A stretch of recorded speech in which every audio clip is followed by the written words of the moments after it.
Hey there, everybody. Welcome back to 5 Questions with. Last week we had some amazing guests on the show, and boy, did we deep dive into their worlds. But here's the best part, we also uncovered their fun and playful sides. Our host, Scott Fullerton, has a treat for you today. You see, 5 Questions isn't just about serious stuff. We like to keep it light and quirky too. We ask questions that let our guests show their wonderfully unique and playful sides. Imagine this. What would they do if they woke up as a squirrel one day? Or what's their favorite ice cream flavor that describes their personality? It's all about bringing out their hidden quirks and having a blast along the way. We believe that even the most successful and accomplished individuals have a fun side, and we're here to celebrate that. So get ready to witness the fun and playful side of our extraordinary guests. You'll laugh, you'll smile, and you might just discover a thing or two about them that you never knew. So sit back, grab a drink, and get ready for the show. Next time. Bye-bye. Welcome back, everyone. If it's Tuesday, it's time for 5 Questions with right here on Left to Straight Show interviews. I am so excited to have back Herman de la Melena here in studio with me, all the way from South Africa. If you missed our interview last week, be sure to check the link below. Herman owns an amazing travel agency. He books tours all over Africa and South America even. So we're going to talk to him and do a little 5 questions with. Herman, welcome back. How we doing? We're doing fine. Thanks for having me back. What is the weather like in this time of year? We're hitting into our summer months here in Ohio. What's the weather like in South Africa right now? Well, it is the end of our summer here. So, unfortunately, you probably haven't been to Cusco, but I like to say that the weather here is like Cusco, which means high altitude. And what happens is it's quite dry. And then if it's sunny, even in winter, it's quite warm during the day. If you're in the sun, it's warm, but the air is cold. So the moment the sun sets, it's very cold. Now we go with Celsius. I don't know how much it's in Fahrenheit, but we hit very, very cold would be about 13 Celsius, which is really not that cold. Right. But in summer, we can get up to 40, which is very, very hot. But again, the air is very cold. We are in the very, very southern point of Africa. So we get the cold air from Antarctica. And so the Atlantic Ocean on this side is extremely cold. So we get cold air. So the weather is kind of nice all through the year. No complaints. That leads me into one of my 5 questions for you. So we'll make it question number 1.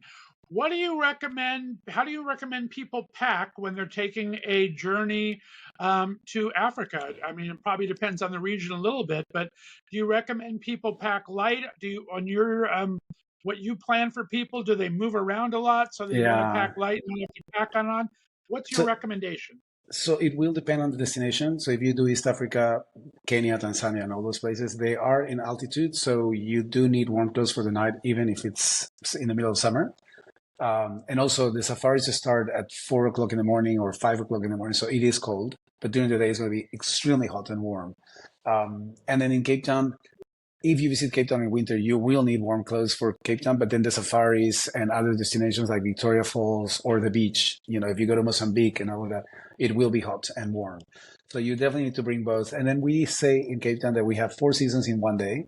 So it can be completely foggy and miserable in the morning, and then it's beautiful and sunny and warm, and then at night it's cold again. So always bring a jacket, a very, very warm jacket.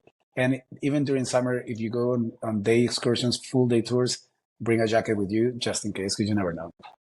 Yeah. Just don't bring a leopard print. That's all we'll say. Yeah, Yeah, a lot we're of in people. Ohio's the same way. The weather changes very quickly. Yeah, people think that if you go on safari, you have to dress safari-like. So it's always like earth colors or prints. There's really no rule or no dress code for a safari. You can wear anything you want, but they do advise not to wear bright colors. That's the only thing they say. But other than that, That you can makes wear sense. anything. Yeah. I love that. All right, question number 2, Herman. We talked a little bit about in your interview, you owned a restaurant. I'm a huge foodie. I owned a restaurant for a while as well.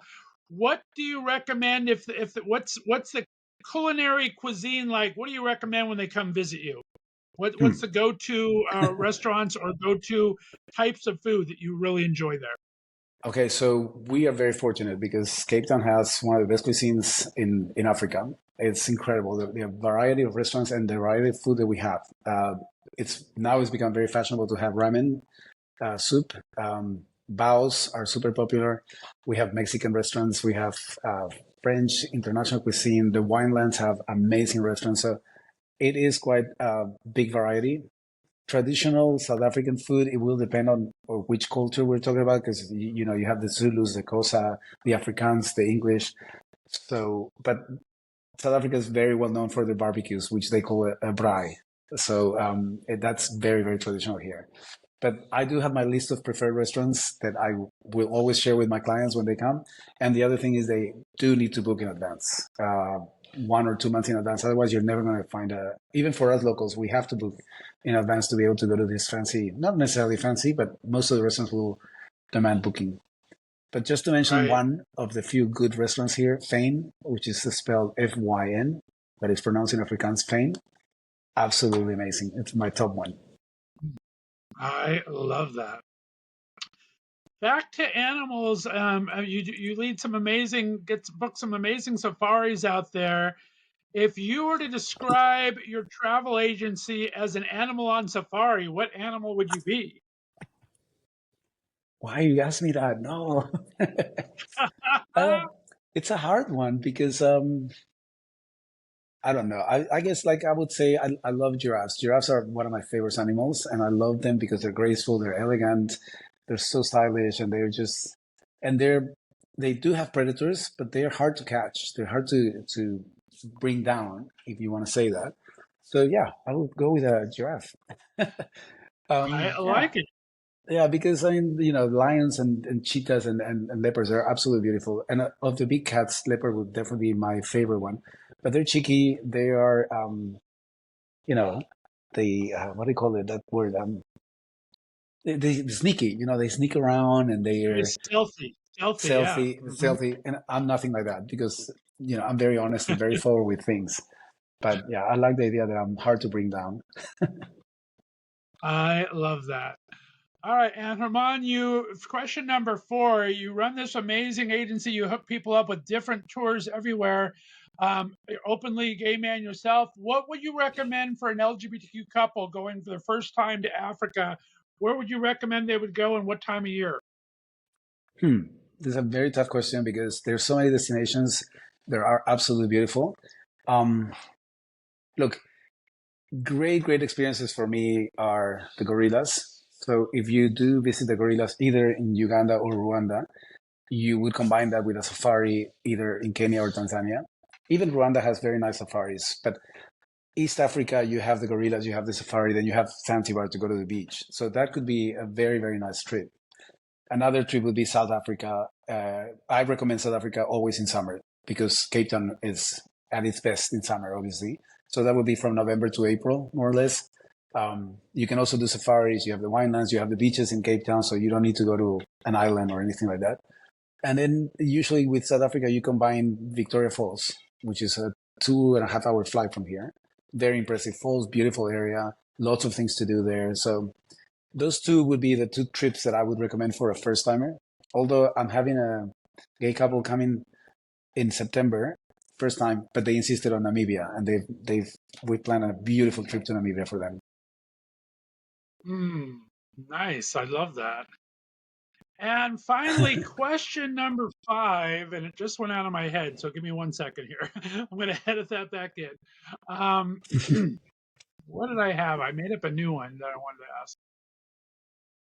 Oh, that's it. All right. In question number 5, let's go out of the African excursions and everything. What kind of a entertainment districts are there in South Africa you recommend, and what is the big entertainment draws when people come to the city? Okay, in South Africa, entertainment. There's obviously bars, there's clubs, there's everything. All the nightlife is quite buzzing and happening.